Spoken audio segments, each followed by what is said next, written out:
안녕하세요. 그린빌 가족 여러분. 오늘 금요일 아침.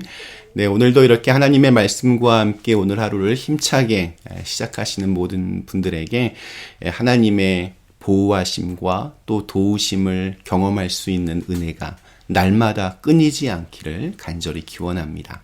자, 오늘 저희는 사무엘상 23장 우리 19절에서 29절의 말씀으로 함께 이 아침 시작하도록 하겠습니다. 사무엘상 23장 19절에서 29절의 말씀. 그때 10 사람들이 기브아에 이르러 사울에게 나와 이르되 다윗이 우리와 함께 광야 남쪽 하길라산 숲을 요새에 숨지 아니하였나이까. 그러하온즉 왕은 내려오시기를 원하시는 대로 내려오소서. 그를 왕의 손에 넘길 것이 우리의 의문이이다 하니 사울이 이르되 너희가 나를 긍휼히 여겼으니 여호와께 복 받기를 원하노라. 어떤 사람이 내게 말하기를 그는 심히 지혜롭게 행동한다 하나니 너희는 가서 더 자세히 살펴서 그가 어디에 숨었으며 누가 거기서 그를 보았는지 알아보고 그가 숨어있는 모든 곳을 정탐하고 실상을 내게 보고하라. 내가 너희와 함께 가리니 그가 이 땅에 있으면 유다 몇천 명 중에서라도 그를 찾아내리라 하더라. 그들이 일어나 사울보다 먼저 시브로 가니라. 다윗과 그의 사람들이 광야 남쪽 마온 광야 아라바에 있더니 사울과 그의 사람들이 찾으러 온 것을 어떤 사람이 다윗에게 아뢰매 이에 다윗이 바위로 내려가 마온 황무지에 있더니 사울이 듣고 마온 황무지로 다윗을 따라가서는 사울이 산 이쪽으로 가며 다윗과 그의 사람들은 산 저쪽으로 가며 다윗이 사울을 두려워하여 급히 피하려 하였으니 이는 사울과 그의 사람들이 다윗과 그의 사람들을 애워싸고 잡으려 함이었더라. 전령이 사울에게 와서 이르되 급히 오소서. 블레셋 사람들이 땅을 침노하나이다. 이에 사울이 다윗 쫓기를 그치고 돌아와 블레셋 사람들을 치러 갔으므로 그것을 셀라 하마느곳이라 칭하니라. 다윗이 거기서 올라가서 엔게디 요새에 머무니라. 아멘. 네, 우리 오늘 읽은 말씀은 다시금 사울의 추격을 받는 다윗의 모습으로 시작합니다. 10 사람들의 밀고로 인해 다윗이 다시금 큰 위기에 처합니다. 사울은 공포 정치를 하고 있습니다. 만약 그 누구라도 다윗이 어디에 있는지 알려주지 않거나 다윗에게 조금이라도 도움을 준 것을 알게 된다면 그 한 사람뿐 아니라 그 지역 동네 전체를 다 죽이겠다고 그렇게 협박을 하였습니다. 그러다 보니 자신들을 구해준 그일라 사람들도 이 사울을 두려워하여서 다윗을 밀고 했고 지금 10 사람들도 다윗을 밀고 하고 있는 겁니다. 아주 자세하게 이렇게 고발을 합니다. 다윗이 광야 남쪽 하길라산 숲을 요새에 숨어 있다고 그렇게 고발합니다. 그곳은 사해 근방의 석회암 동굴 지역입니다.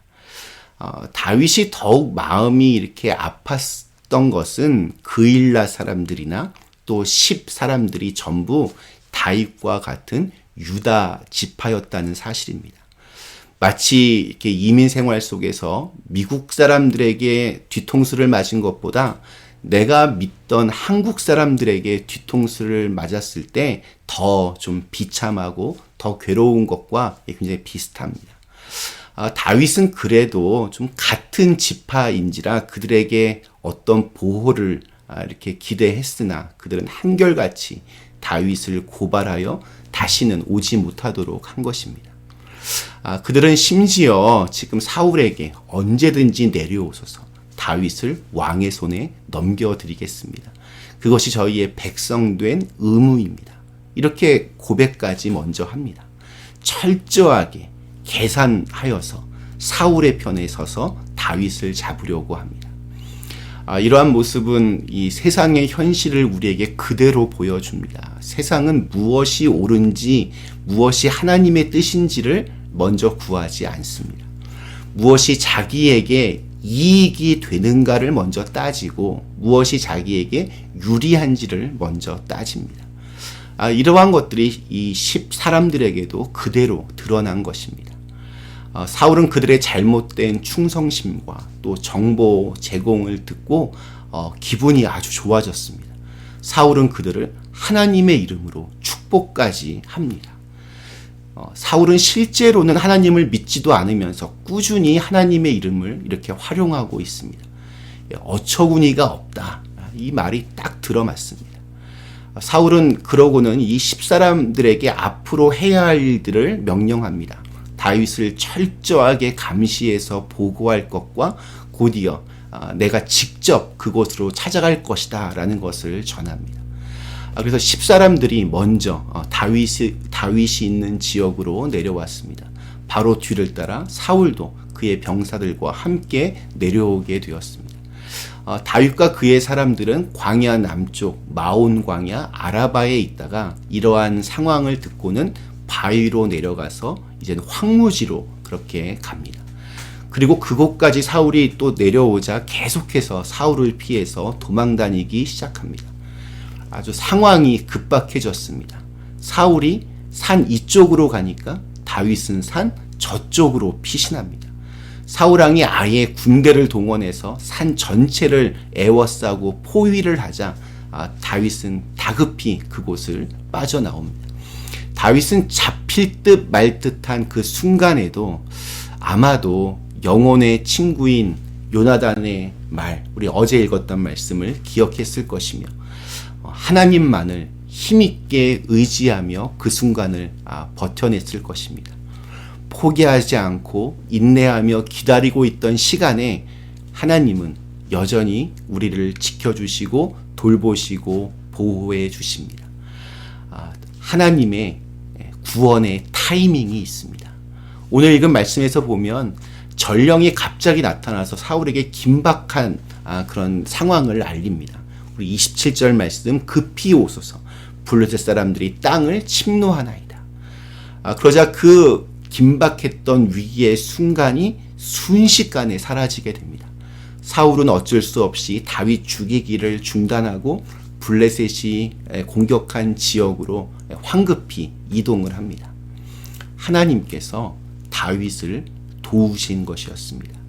그 일이 얼마나 아주 급박한 일이었는지 그 지역이 훗날까지 셀라 하마느곳, 곧 분리의 바위로 불리게 되었습니다. 셀라 하마느곳, 즉 분리하는 바위라고 하는 이 이름은 하나님께서 관여해서 다윗 무리와 사울 무리를 이렇게 분리시켰다는 뜻입니다. 그리고 둘이 이렇게 만나지 못하도록, 즉 사울이 다윗을 공격하지 못하도록 하나님께서 그렇게 철저하게 분리시키시고 보호하셨다는 그러한 의미입니다.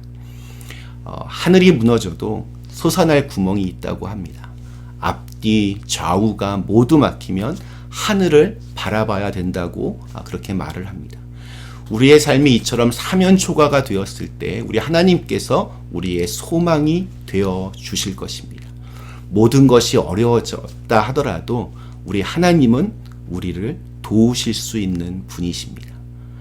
오늘 우리에게 주신 하루, 이 10사람들처럼 세상의 시류와 또 자기 유익에 따라 그렇게 이기적으로 삶을 살아가는 것이 아니라 다윗처럼 매 순간 주님의 뜻을 구하며 하나님을 힘있게 의지하며 살아가실 수 있기를 기도합니다.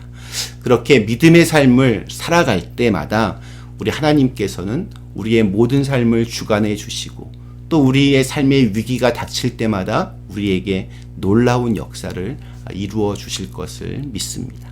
셀라 하마느곳, 분리하는 그 바위의 은혜가 오늘 우리의 삶 속에서도 보여지고 또 나타날 수 있게 되기를 간절히 기원합니다.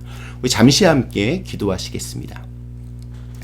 전능하신 하나님, 다윗은 위기의 순간을 맞았지만 하나님을 힘있게 의지하면서 하나님의 그 구원의 타이밍을 기다렸습니다. 하나님께서 셀라 하마느곳, 분리하는 바위, 모든 상황을 순식간에 해결해 주셨습니다.